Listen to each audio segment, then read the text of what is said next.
toda a lição do Cristo e do Pai, do Espírito Santo, é abrir as coisas. A gente fechou e eles abriram, e a gente tendeu a fechar de novo. O céu foi aberto com a vinda do Filho, os braços foram abertos na cruz, ele abriu as portas da possibilidade para todos. Eu acho que a igreja está vivendo um momento bom, rico, onde se conversa hoje mais sobre essas coisas, mas ainda é pouco. Eu sonho com a igreja em que essas pessoas diferentes possam entrar e não serem discriminadas, né? Porque algumas delas estão querendo mesmo estar na igreja. E não se enganem, a igreja é formada por essas pessoas, todas. Temos alcoólatras aqui, talvez tenhamos até na igreja homicidas, em potencial. E elas estão ali se sustentando para não cometerem o crime. E a igreja pode ser uma porta clínica. Eu imagino a igreja clínica, por isso que eu defendo a igreja aberta. Aqui tem psicólogos, né? Tem médicos, advogados, nutricionistas. E por que não fazer um plantão aí, fazer uma espécie de laboratório experimental? Não precisa ir fazendo assim de cabeçada porque não dá certo. Criar um projeto e fazer uma igreja realmente agência de atendimento da comunidade. Não precisa ser adventista. A pessoa quer vir, vem, senta ali e fala da sua dor, da sua tristeza. O psicólogo tem ética para ouvir, vai guardar segredo. E aí ela tem a igreja como referência de um lugar onde ela possa ir, possa contar. Foi assim que a igreja funcionou para mim. Funcionou muito bem. Por isso eu estou nela e sinto orgulho de ser adventista. Ninguém fica sem saber disso na minha vida, né? Onde eu trabalho, os alunos sabem, eu digo, eu sou cristão e minhas aulas vai ter assim sempre um referencial cristão, vocês vão ver. E é bom, os alunos ficam felizes de ter um professor cristão e que eles possam confiar. Tem um monte de aluno aqui de São Paulo que liga para mim, é uma barbaridade lá em casa, e eu já às vezes fico sem tempo para descansar, que eles ligam, professor, estou com um problema, e eu confio só em ligar para o senhor, porque o senhor é cristão. Não é bonito isso? A gente ser um instrumento assim, disponível para as pessoas. Então, a igreja tem que ser assim. E vai ser um evangelismo isso, assim, de um resultado extraordinário. Eu trabalhei com o pessoal da Sara Nossa Terra, a cúpula da igreja, Sara Nossa Terra, e eles desenvolveram esse método na igreja, né? Por isso que o nome da igreja é Sara Nossa Terra, porque eles trabalham com clínica. Vocês sabem que eles cresceram nos últimos 10 anos 100%? Crescimento real, 100%. E eles são pequenos. Tem um rapaz novo que é o presidente deles, mora em Brasília, e só isso. E mais uns pastores espalhados pelo país, mas não tem toda a estrutura organizacional. Estão até com problemas de gerir o crescimento. Estou atendendo um bocado deles lá para ajudar em consultoria, o que fazer com esse crescimento grande aí, porque eles atendem as pessoas de 8 da manhã às 9 da noite. Lindo isso. Viu? Vamos fazer também. Pode começar.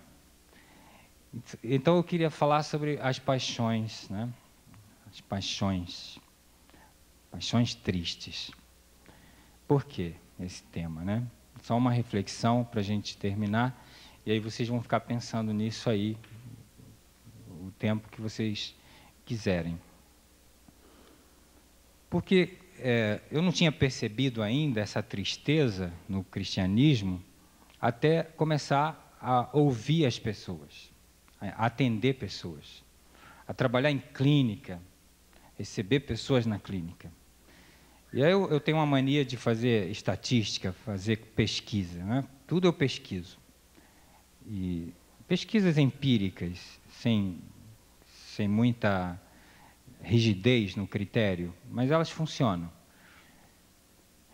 E na clínica eu recebia adventistas, metodistas, batistas e pessoas não cristãs. E pude verificar que o número de depressivos era muito recorrente no meio dos cristãos. Muito grande o número.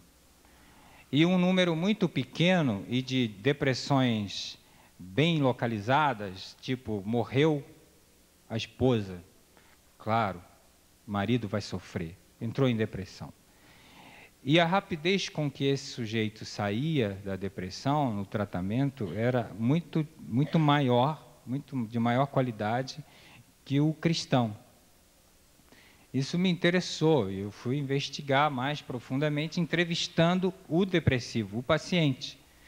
Então, uma das pessoas que lutou muito para fazer a terapia, primeiro porque o cristão desse modelo, ele não acredita no psicólogo. Ele diz que o psicólogo dele é quem? Jesus.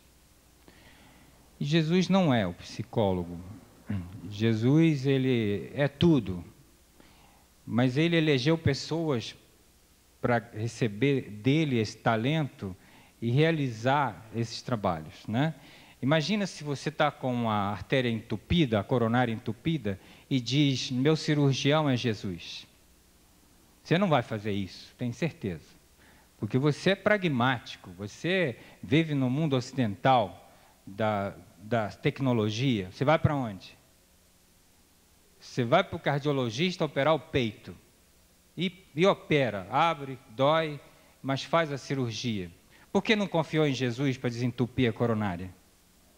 E quando está com o dente cariado, doendo, vai aonde? Como é o nome dele? Esse aí é bom, vai nesse. É ela?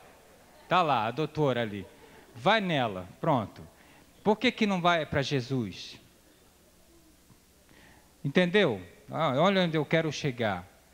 Porque tem coisas e coisas, tem lugares e lugares, tem coisas que a gente resolve em determinados lugares e outras em determinados lugares. E a gente está misturando as bolas. Aí chega lá e diz, meu psicólogo é Jesus. E eu estou lá, sem fazer nada, sendo pago para atender, para cuidar da pessoa.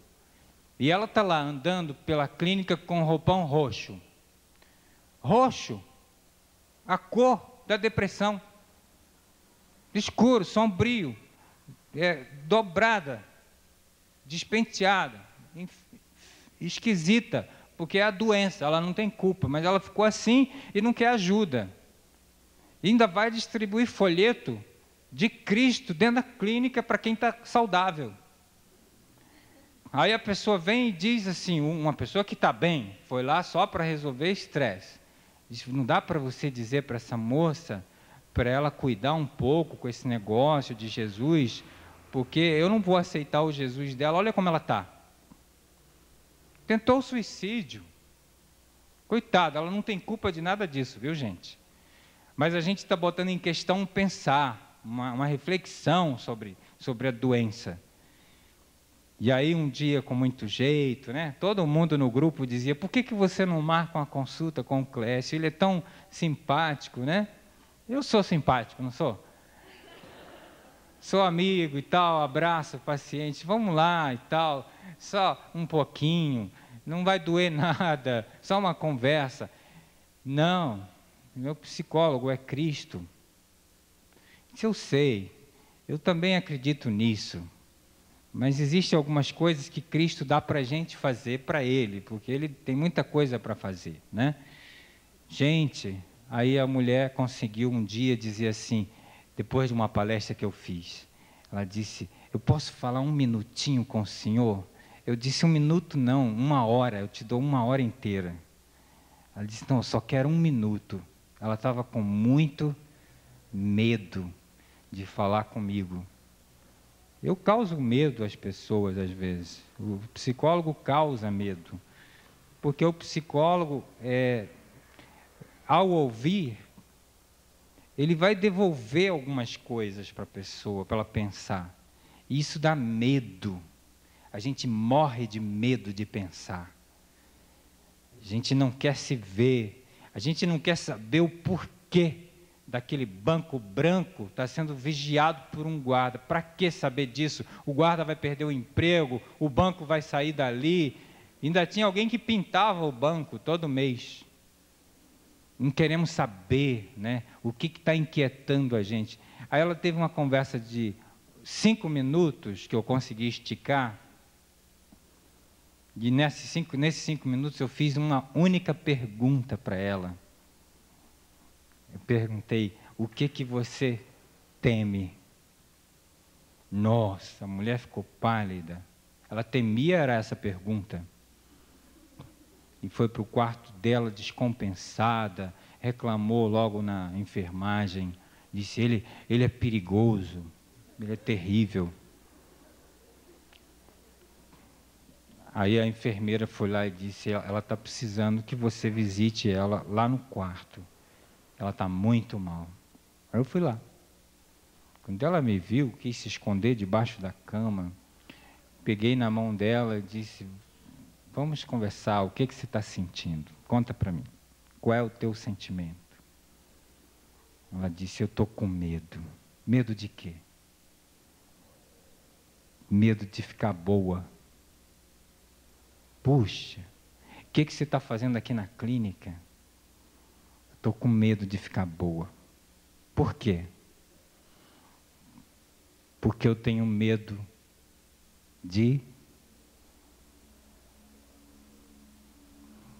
Também. Ela disse voltar para casa. Eu tenho medo de ficar boa e me perder. Me perder. E eu perguntei: em que campo você vai se perder? O que vocês acham? No campo da moral. Vou desejar pecar. Então a mente monta uma arapuca e faz um sintoma para a pessoa negar a vida, negar o desejo, negar a própria vida. E adoece a pessoa, né? A nossa mente tem um poder extraordinário. A gente arranja um mecanismo mental e faz um sintoma para botar no lugar da vida. Então, o medo de assumir a vida, assumir o desejo. Desejo não é desejo de transar. É desejo. Eu desejo estudar. Puxa, eu falei para uma colega na universidade outro dia, a gente precisa da eternidade, você não acha? Porque a gente vive 70 anos, termina o doutorado, e no máximo vai ao pós-doutorado e morre. E a eternidade daria tempo da gente estudar astronomia, estudar física, estudar mecânica quântica, estudar Deus, a personalidade de Cristo. Ela disse: Clécio, você é louco. Viver 70 anos já é tão pesado, você quer a eternidade? Porque eu desejo. Só desejando que a eternidade vai ser suportável. Não dá para viver na eternidade sem desejar. E então o desejo faz a mulher morrer de medo e querer morrer. Querer morrer negando a vida. Aí quando ela teve a primeira entrevista psicológica, que ela sentiu um vislumbre de melhorar, ela teve medo de ficar boa. Então ela opta por uma paixão triste. Uma paixão triste. Então, contando todos aqueles pacientes, né, evangélicos, eu consegui pensar assim: por que a pessoa está na igreja? Porque ali é um lugar de paixões alegres ou é um lugar de paixão triste? Por que a gente exalta tanto o sofrimento na igreja e diminui tanto a alegria? Por que que a criança dança naturalmente? A criança dança, qualquer som balança o corpo dela. E a gente logo diz, para com isso, que isso é pecado, Jesus vai ficar triste.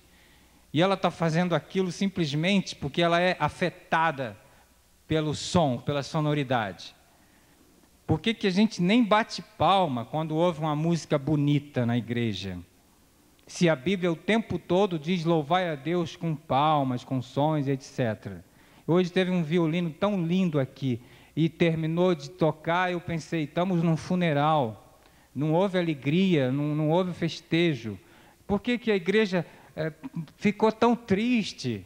Outro dia em São Paulo, uma moça deprimida, muito triste, ela disse assim, eu encontrei uma igreja e lá eu vi tanta gente parecida comigo e agora eu estou me sentindo em casa.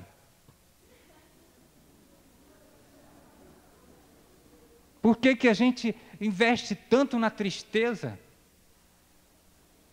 Por que que o Mel Gibson fez tanto sucesso com o filme sobre tristeza, quando Cristo só ficou na cruz umas horas da tarde? E os 30 anos de vida dele, que foi semeando alegria, libertando pessoas, indo para jantares, para almoços, para festa de casamento, até quando a festa corria risco de ficar triste, ele dava um jeito da festa não ficar triste.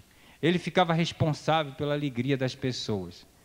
Porque ele é tão bonito, tão belo, e a gente fez ele tão feio e tão tristonho. O cristianismo virou paixões tristes. Uma tristeza. Né? O sábado ficou triste. Eu vejo filhos falarem assim, oh droga, amanhã é sábado. Sábado ficou triste, né? Lembra daquela historinha da infância do burro velho que estava lá no pasto, que a família ia passando e o garoto olhou e disse, aquele burro lá deve ser adventista, porque ele está tão triste. Mais para frente tinha um cavalo dando pinote. E disse, aquele cavalo não é de igreja nenhuma. Temos momentos alegres na igreja. Hoje de manhã no culto eu senti uma emoção aqui, quando esse coral, eu pensei que o Flamengo...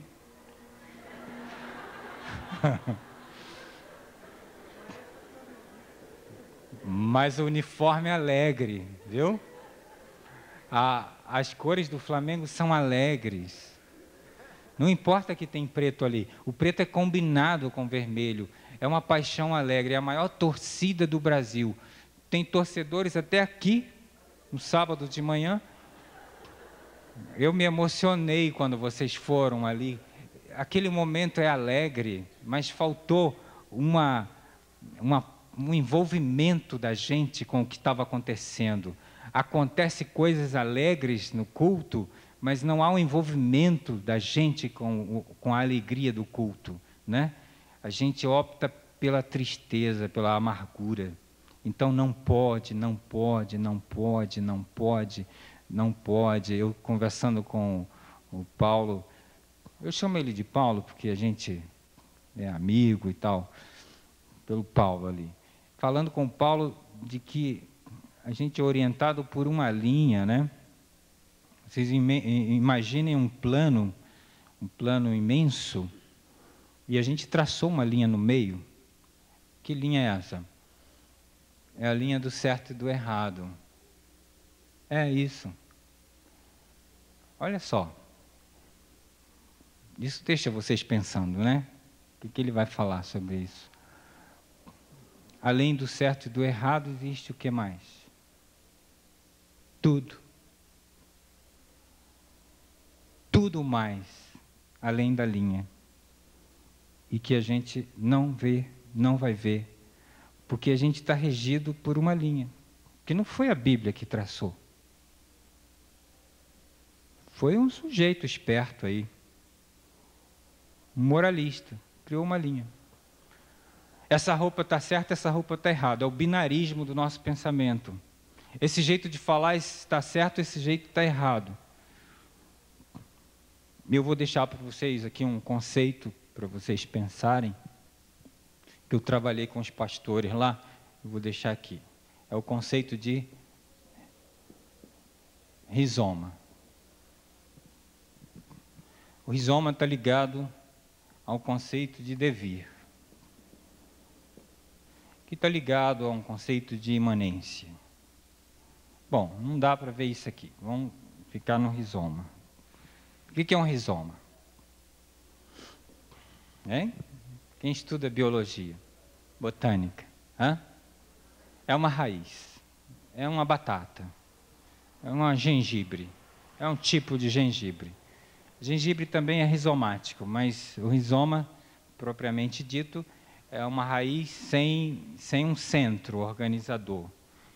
É uma raiz com vários pontos que se conectam a outros pontos, que se distribui multiplamente, numa multiplicidade de distribuição infinita para todos os lados, na superfície do solo, sem parar. O rizoma não para. E ele não depende de um centro. Ele vai embora. Acharam um rizoma na Califórnia de 4 quilômetros. E ele ia mais se deixasse. Sabe o que é um rizoma? Somos nós. Nossa mente é rizomática. Quem fez? Foi o Criador de todos os rizomas. Deus fez a gente rizomático. E a educação traçou uma linha única. Eu estudo um caso em tese de doutorado, que é do pequeno Hans, da literatura psicanalítica.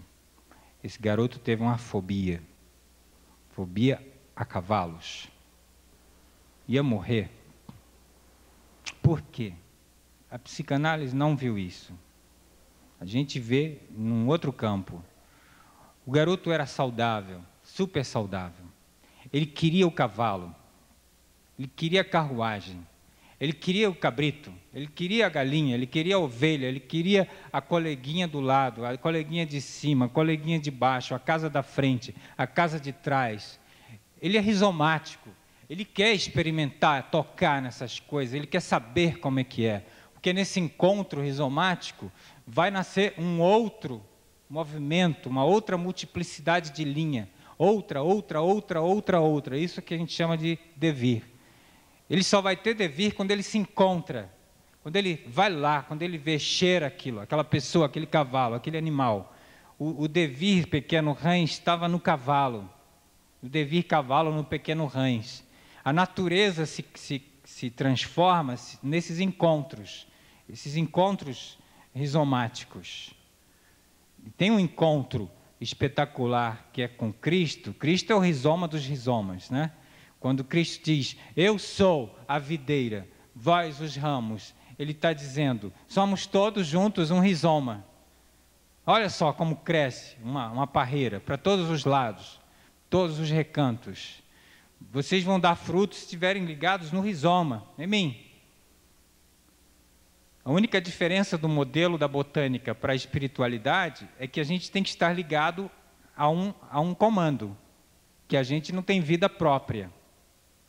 Mas é esse movimento que o pequeno Hans não pôde fazer, que aí ele adoeceu. Porque esse movimento é o movimento do desejo. O desejo que quer levar ali. Aí você vai dizer, mas não tem que proteger a criança?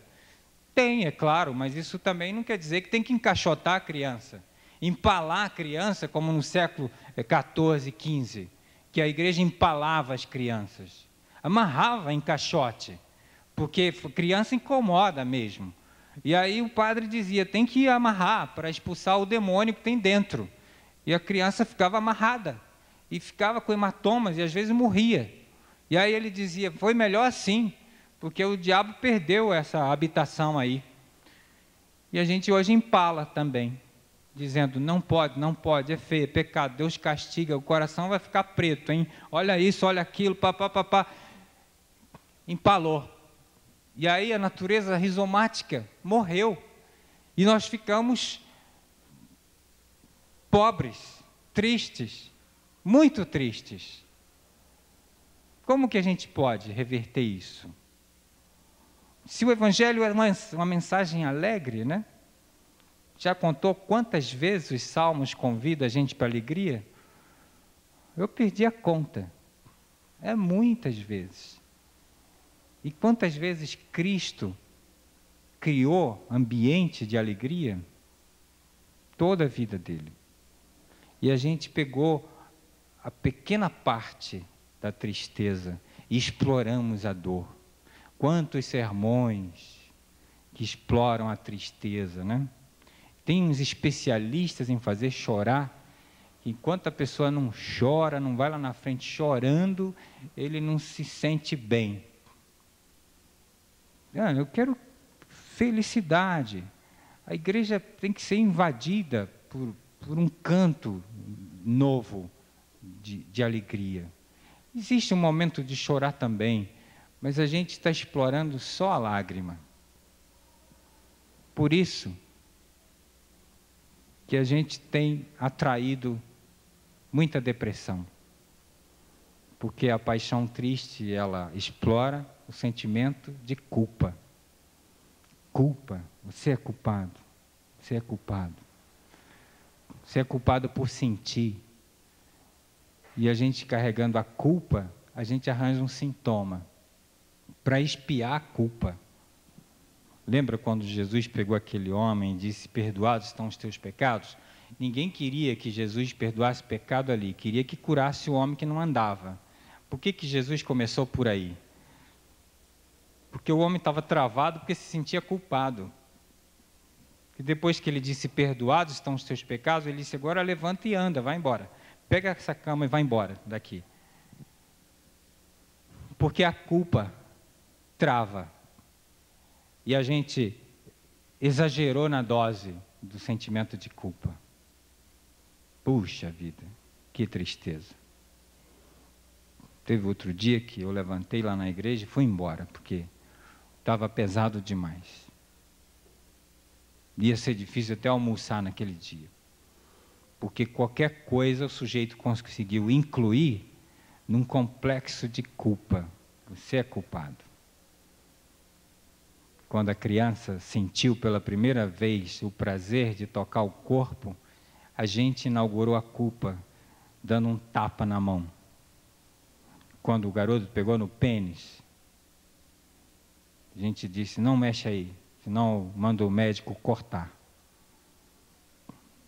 Pronto. E ele continuou querendo mexer ali, que é bom. É bom mexer lá.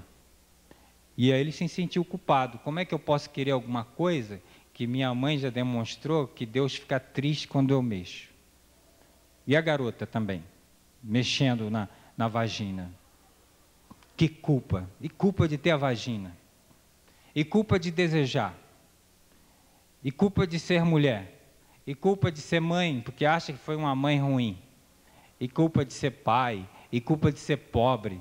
E culpa de ser rico. Culpa porque se veste bem. Culpa porque não tem dinheiro para se vestir. Gente, não vale a pena viver assim. É muita culpa. A gente tem que repensar. Jesus se vestia muito bem. Melhor tecido que tinha na loja. Se você tem dinheiro, compra. Compre. More bem. Tenha bom gosto. Coma bem. Tenha bons amigos. Estude na melhor universidade, se puder. Queira o melhor. Que isso não é feio, não é pecado. Porque o céu é a melhor coisa que existe. E está preparado para a gente. E por que a gente quer sempre a coisa rasteira? Então, por causa da culpa, nós estamos com o mundo cristão deprimido. Todo mundo tomando antidepressivo. Não porque o cristão não possa ter depressão, mas porque a gente está inventando uma por aí. Então a gente está abusando nos benzodiazepínicos, está abusando da medicação. Existe algo de errado na nossa forma de pensar. religião. A possibilidade de reverter isso existe. É só viver a alegria que bate na gente e que é uma alegria saudável. Essa que eu senti hoje aqui de manhã, me fez muito bem, longe de casa, com saudade, mas foi tão bom estar com vocês no culto, agora à tarde também, está um calor brabo, eu vou parar por aqui para a gente ir lá para fora, e é tão bom tudo isso, é viver isso, abraçar as pessoas, dizer o que você sente por ela, isso é cultivar paixões alegres, né? O Spinoza diz assim, o que produz saúde, alegria e liberdade são os encontros, os bons encontros. O bom encontro com a comida produz a saúde do corpo. O bom encontro com as pessoas produz alegria. E o que produz a doença é o mau encontro. Spinoza quis dizer que o mal está no encontro. Uma comida para um pode ser boa, e para outra pode ser péssima. Então você tem que parar com esse negócio de universalizar uma dieta. Porque vai matar muita gente aí subnutrida. Tem um bom encontro para um que não é bom para o outro. Né? A água é boa, mas às vezes não pode tomar água. Quando está para fazer cirurgia, a água vai ser um mau encontro. Tem que parar de beber água um dia antes, para o médico operar. Como é que pode, né? Então tem coisas que são muito boas, mas não é bom para todo mundo. A gente vai ver se é bom ou ruim no encontro. Então, que a vinda aqui, em todos os sábados e reuniões que vocês fazem, possam se tornar bons encontros. Falar para o outro, né? Pegar a sua mão assim, dizer como vai? Está triste? O que a gente pode fazer para ajudar, né? Você é interessante, você é inteligente. Olha, aquilo que você fez foi lindo. Esse coral que cantou hoje, lindo, lindo, com esse uniforme que lembra o Flamengo, fantástico. Elogiar as pessoas, falar para ela, olhar nos olhos. Isso vai nascer dentro da gente um evangelho vivo, alegre, né?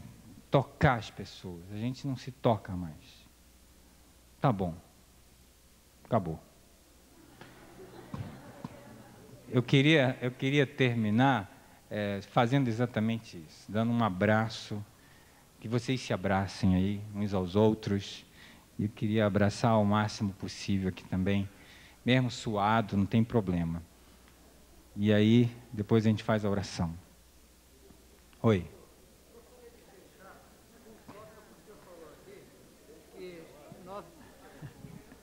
O senhor disse o seguinte, que nós devemos experimentar, tocar. Eu conheci um pastor, que hoje não é mais pastor, que ele falava justamente isso, que os filhos dele falaram assim, querem beber? Beba, se querem experimentar um cigarro, experimente, tem que experimentar tudo para saber o que é. Ellen White fala que nós devemos aprender com o exemplo dos outros, não experimentando. Se você for pela moral, aí a gente não progride, mas se você for pela ética, o beber não é questão para a gente. Porque o beber não é um bom encontro, não é ético. É que você puxa sempre para a moral, né? A gente está para além disso. Se a gente for discutir isso, a gente repete. A gente fica numa recognição. Isso não é questão para a gente aqui. O beber, fumar, não é nossa questão. Eu tenho que experimentar o que é nossa questão. O que é nossa questão? A vida. Então, eu tenho que experimentar a vida. Você sabe que eu morria de medo de vir aqui falar para vocês? Eu tenho que ir lá e falar para essas pessoas. Isso é o experimento. Entendeu? Ellen White está no terreno ético. Se a gente for puxar para a moral, a gente vai ficar discutindo a sobrancelha que a garota tirou, o cabelo da perna que raspou, e isso já passou. Isso foi da caverna platônica. A gente já saiu de lá. E aí a gente fica falando a mesma coisa. Eu não tenho isso como questão, não sei se vocês têm. A nossa questão tem que ser mais elevada, né? Experimentação da vida. O álcool não é vida. Eu já descartei o álcool aqui, quando eu disse que eu vivo em abstinência, porque eu tenho alcoolismo na família. Então, não podemos retroceder a essa questão sorrateira, né? O Jesus vivia falando de vida e os caras traziam ele para a moral o tempo todo, né? Ele curava um sujeito no sábado, ele dizia, não pode, porque é imoral. Jesus dizia, é lícito fazer o bem no sábado, no domingo, na segunda, todo dia. Então, a questão de Jesus era para além da linha, e eles queriam trazer Jesus para a linha. A linha é pequena, né? Jesus está para além do bem e do mal. Se você for regido pelo bem e pelo mal, você fica muito pobre. Você tem que ser regido pela ética. É que eu não fiz a diferença entre a ética e a moral, né? A moral seria assujeitamento da vida. Você não pode ser diferente. Tem que vestir igual. Isso é moral. Aí mata a multiplicidade do ser em cada ser, né? Eu sou diferente, né? A gente é diferente. E aí o que afirma a diferença é o ético, porque o ético é a afirmação da vida. Não tem nenhuma questão de ordem, cigarro, álcool, intemperança no ético. No ético não. No ético a gente vai discutir vida. O que é vida? Vida é criação. Vamos criar. A gente não está criando. Não temos um prêmio Nobel ainda. Que pena. Vamos fazer um? Vamos pesquisar? Célula-tronco? Isso é vida. Pesquisar a vida. O primeiro experimento fizeram no Rio de Janeiro agora, com a célula-tronco. Uma pessoa que teve um AVC, está andando, está falando. Puxa, esses homens são divinos, né? Estão se dedicando à pesquisa da vida.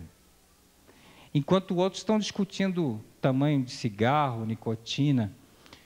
É essa fronteira que a gente tem que ultrapassar como igreja. Senão a gente vai ser só mais uma. Não. A gente tem que ser aquilo que Ellen White falou, a cabeça, e não a cauda. Temos que discutir a nossa educação, a questão de preparar para a eternidade.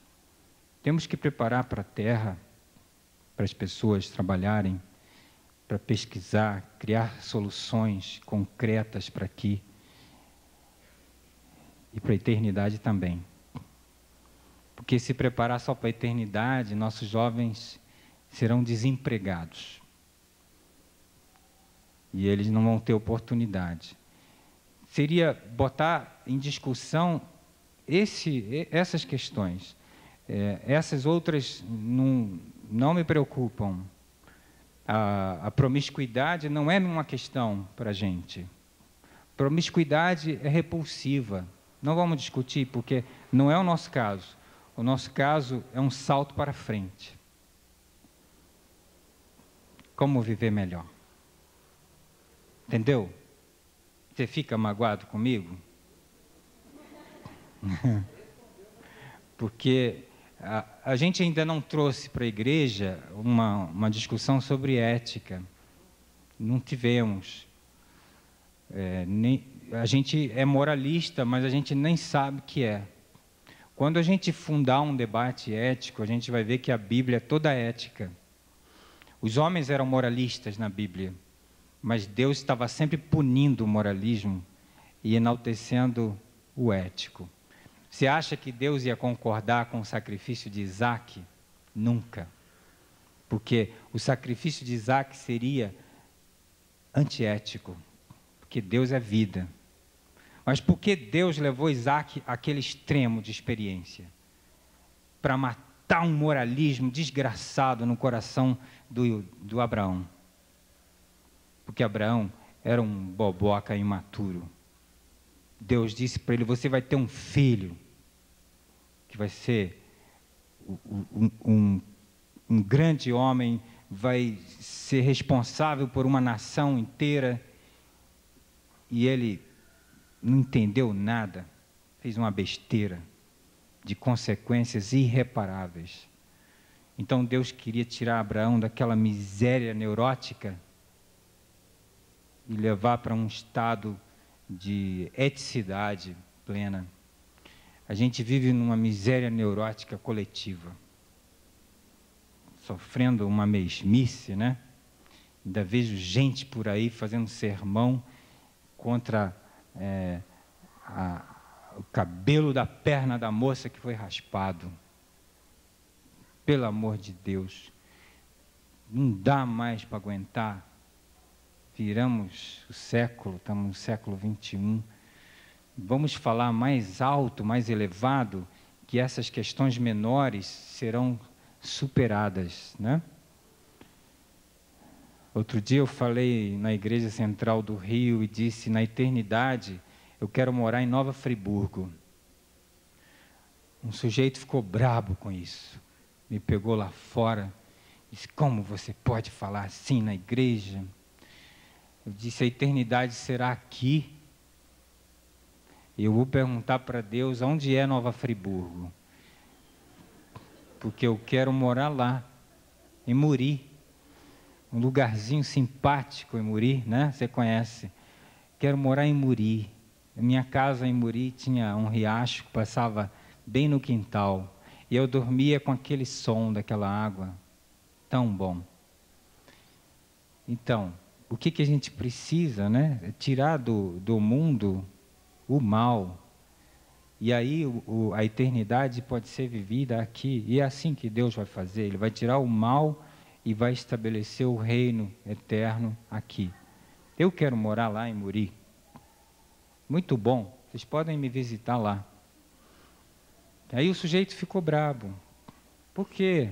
Por que está pensando assim, tão pequeno? O outro mandou uma carta de 5 páginas para mim, porque eu disse no culto a palavra pênis. Ele disse, não se fala pênis no púlpito. Eu disse, mas eu estou lá com um. E o que é mais grave, estar com ele ou falar dele? E todos os outros que estão sentados na congregação, né? Dormindo, às vezes acordados, e não pode falar a palavra. Então, isso é a moral. E a ética é eu me afirmar com o meu corpo, o corpo que eu tenho. Não passa pela questão do adultério, porque o adultério já é descartado, né?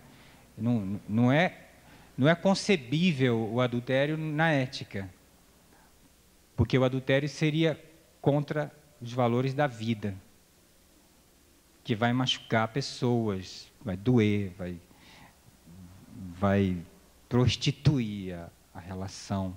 Então ele está descartado do campo ético. O ético é vida. Não tem admissão disso aqui, né? Isso está fora do baralho. Isso está numa discussão da linha sobre o plano. Quer dizer, o plano é toda a potência da vida. Aí a gente traçou uma linha em cima da potência da vida, pequena, e a gente pensa que só existe aquilo. Não, existe a linha do certo e errado e todo o resto, que a gente não incluiu na nossa reflexão, nem espiritual, nem intelectual, nem filosófica, nada. Jesus estava dentro ou fora da linha? Jesus estava no plano, Jesus era marginal. Por isso que ele foi pregado na cruz. Se ele tivesse na linha, ele não teria problema nenhum com aquilo ali. Ele estava fora da linha. Jesus estava para além do certo e do errado. Ele estava embutido no plano da vida. Né? Quando ele pega aquela mulher que ia ser apedrejada, ele tira ela daquela linha miserável e joga no plano da vida. Ele diz, não cometa mais esse erro, porque eles te trazem para cá de novo, né? Vai para um plano da vida. Não peques mais para quê? Para viver. Porque o salário do pecado é morte. E às vezes é uma morte de apedrejamento. Então você vai para a vida. Sai daqui. E os caras queriam era mais que isso, era trazer Jesus para aquela discussão ali. E Jesus não se meteu naquela discussão. Ele não era bobo, ele não entrava na linha, ele era outline, que era a linha da vida, né? E é dali daquela linha, daquele plano, que emana o fora, que produz o pensar. O pensamento vem de fora. Depois eu falo sobre isso, no ano que vem. Eu acredito que seria bom o senhor explicar mais essa questão do bem e do mal, porque o Espírito de Profecia faz menção sobre a controvérsia entre o bem e o mal.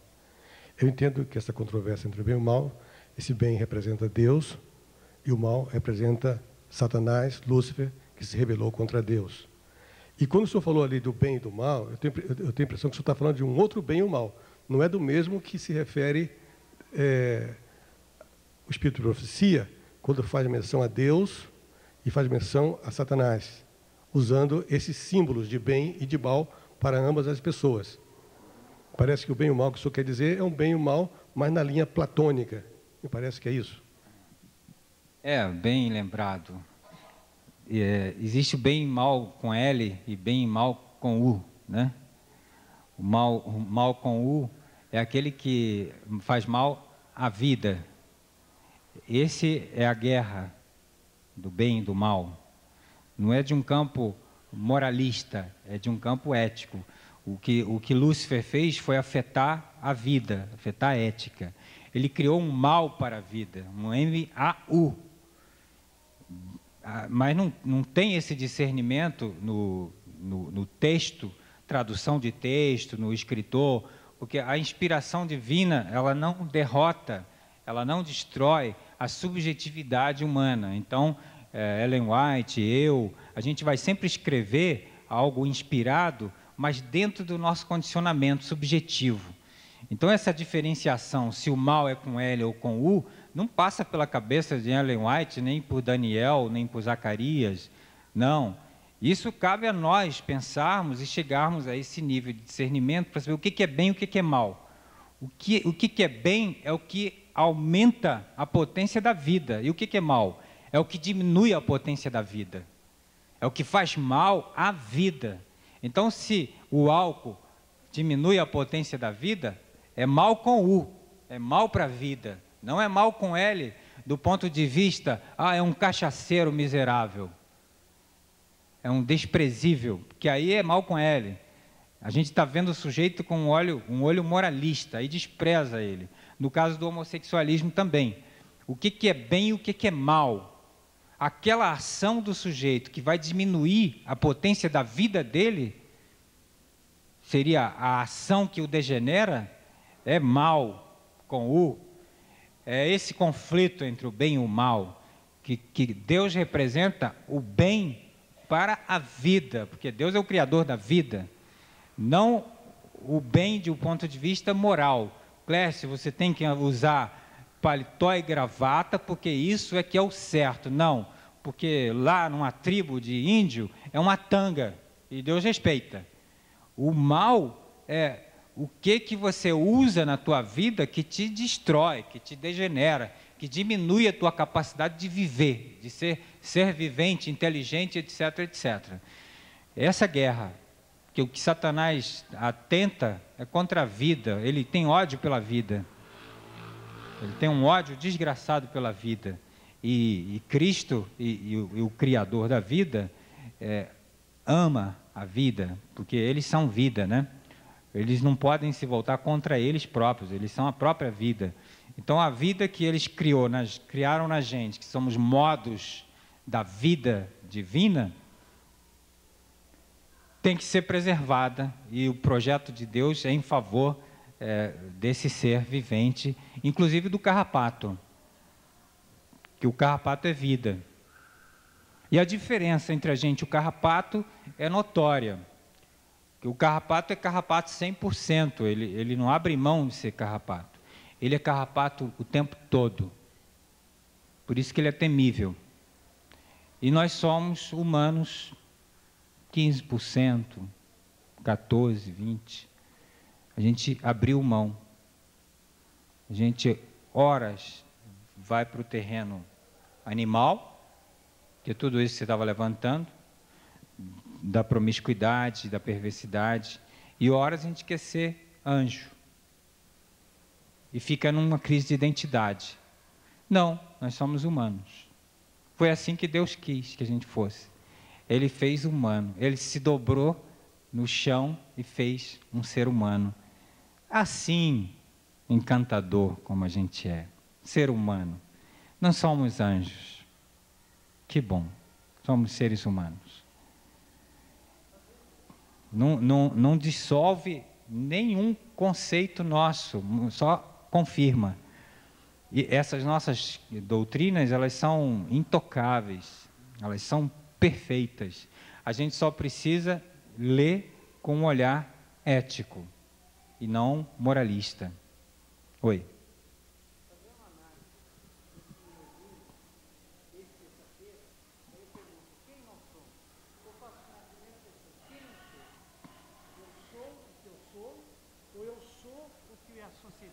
Quer que eu seja, o que a igreja quer que eu seja. Afinal de contas, quem nós somos? Quem é esse homem? Dailson? Ô Dailson, por que você não falou ontem isso? Não dei oportunidade. Puxa vida. Essa questão dele abre um outro encontro, né? Quem sou eu? Isso é muito bonito. Poxa vida. Isso me comove. Quer ver? Eu vou falar sobre isso 5 minutos para ir embora. A última é imanência. Depois a gente estuda imanência, em 2006. Imanência é uma vida. É um acontecimento de vida. Olha só, no primeiro momento aqui, número 1, vamos pegar o Jacó. Jacó, filhinho da mamãe. Fazia tudo que a mãe pedia, manipulava a mãe manipulava ele, aquela coisa simbiótica, aquele corte, aquela castração do complexo de Édipo que não foi feita em Jacó, né? Então Jacó é aqui, ó, é o que a mãe deseja que ele seja. Então quem deu o nome, quem me deu o nome foi minha mãe, Clécio, porque era o médico dela. Aí ela já veio com o desejo dela e botou em mim. Você é Clécio, eu estou pelado lá, não sei de nada, aceito. Não posso dizer, não quero ser Clécio, quero ser Jorge. Mas ficou Clécio. Entrar na justiça é complicado, ficou Clécio. Você vai ser médico igual o meu médico. Epa, aí começou a complicar. Olha o desejo dela. Eu até tentei. Ela me deu equipamento de médico, aqueles aparelhos, roupa, tudo, querendo que eu fosse médico. Depois você vai ser batista, porque ela era batista. Você não pode vestir isso, tem que vestir aquilo. Bota aqui 1 milhão de dados, até que chegou ao ponto de querer decidir sobre meu namoro. Nessa moça não presta para você. Que não era a moça que ela queria, ela não gostou da moça, a moça também não gostou dela, mas eu gostei, né? Então, tudo isso que o outro diz para você, que você tem que ser, você tem que ser, você tem que ser, vai chegar uma hora que vai falhar, vai entrar em crise, porque dentro de você tem algo que quer ser, o tempo todo, quer sair, quer acontecer. Aí pode correr o risco de novo de cair lá na moral, entendeu? Porque essa coisa que quer ser, quer acontecer, é pulsão de vida, é desejo. Foi Deus que fez.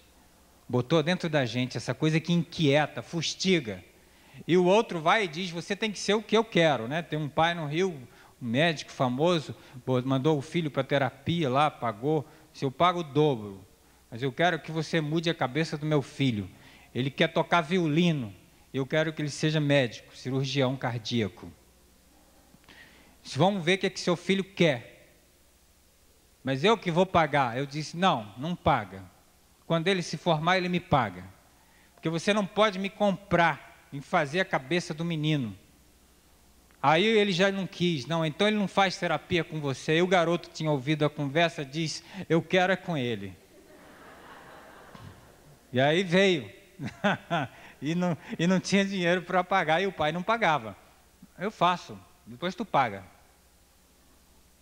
E o garoto, depois de 6, 7 meses, e ele estava somatizando, estava fazendo úlcera, de tanta angústia na luta com o pai, né? Depois de meses, o garoto diz, eu vou fazer música mesmo, é isso que eu quero. Aí o pai ficou danado da vida, né? Essa passagem da inautenticidade, aqui a gente é inautêntico, né?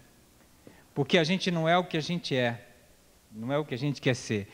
É o que o pastor mandou, o padre disse, o rabino falou, a mamãe mandou, e o pai bateu e não sei o quê, mas ainda não é o que eu sou. Aqui nessa fronteira, para o número 2, você vive uma angústia, crise de identidade. Acontece geralmente na adolescência, mal compreendida essa fase. O cara quer vir para cá, mas aqui não tem nada. Ali é um plano branco, é um deserto. Steps, não tem povoamento, tem nada. Lá no 1 tem tudo. Tem o ninho, o aconchego, a segurança, a promessa que o pai vai ajudar se seguir o que ele manda e tal e tal. Aqui não tem nada. Inclusive aqui ele se sente sem Deus. Porque parece que vindo para cá, ele fica sem Deus. Não fica nunca sem Deus. Porque Deus não pode ficar sem a gente. É imanência. Então, ele vem para cá para o deserto, aí ele tem angústia. Lembra quando Jacó foi? Jacó foi para o deserto e experimentou muita angústia. Essa é a experimentação da vida. Não foi a experimentação da linha, foi a experimentação do deserto. Aqui o cabra amadurece, cresce, aí ele descobre quem sou eu. Demora, dói muito. Ele entra em crise, será que eu estou errado? Aonde vai dar isso? E se der errado, vai todo mundo rir, criticar. Mas aqui então, ele experimenta angústia. Você pode botar todo mundo ali dentro, bota Moisés, cabe. Todo mundo passa por ali. Então depois da angústia, aí ele descobre quem é ele assume, enfrenta Deus e o mundo. Até Deus agora vai ser singular para esse cabra. Deus é mais bem visto do inferno do que do céu. É fácil estar na igreja, difícil é ir para Deus. Porque do paraíso você não tem uma visão direita, mas daqui do deserto, da angústia, aí você encontra Deus. Deus singular, da experiência individual, do próprio sujeito. Aí ele se apaixona pela vida, se apaixona por Deus. Então ele aqui descobre, aí ele decide, eu tenho que encontrar com meu irmão e fazer um ajuste de contas com ele. Eu tenho que resolver isso. Esse terceiro e último passo aqui, ó. Aqui é angústia, aqui é um ser em si. O ser em si é um ser que não pensa, é um ser cadeira. A cadeira não pode dizer, eu não sou cadeira. O Clécio, com 1 ano de idade, não pode dizer, eu não sou Clécio, eu quero ser Jorge. Ele é um ser em si, ele está mergulhado dentro dele, não tem pensamento ali. Aqui, ele é um ser para si. É diferente. Para si tem esse movimento, eu saio de mim e penso a mim, penso meus pensamentos. Deus sempre vai jogar a gente no para si, porque senão não vale a religião do outro. A religião tem que ser a experimentação minha. Então aqui, no para si, eu penso o meu pensamento, eu penso eu mesmo, a mim mesmo.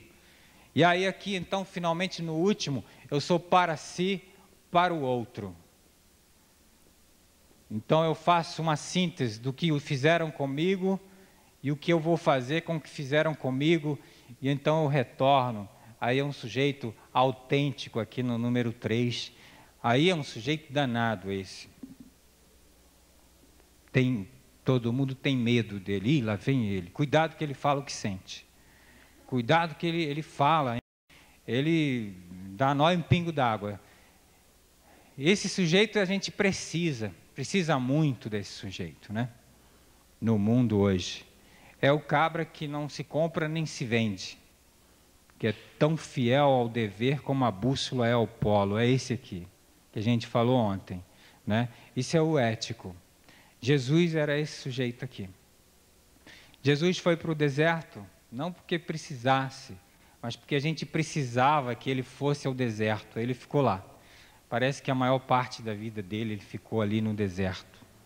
A parte intensa. Por isso que ele era livre. Vocês lembram ele com 12 anos? Ele deixa a mãe embora e fica sozinho. Ele era livre. Ele não pode ser o nosso exemplo em tudo. É muito grande ele para a gente não atinge. Mas esse é o processo desse descobrimento. Quem sou eu? A gente tem que descobrir mesmo. Porque quando a gente descobre, a gente fica até temível. Temível no bom sentido. Quando você chega, as pessoas respeitam, né? E aí a gente poderia ajudar mais essa sociedade falida de governantes cretinos, né? Que enganam o povo. É assim que é. Não precisamos nem entrar na política para fazer isso. A gente tem que ser o sal na terra. Tá bom. Acabou. Então vamos orar. Senhor Deus, muito obrigado pela tua palavra, pela serenidade de Cristo, pela beleza desse ser divino que veio ao mundo para encantar a humanidade e fazer a gente desejar a vida. Nós não queremos mais passar para o mundo um Cristo triste. Nós queremos aprender a alegria que vem dele para que o mundo veja como é bonito ser um cristão, como vale a pena. Obrigado. Em nome de Jesus. Amém.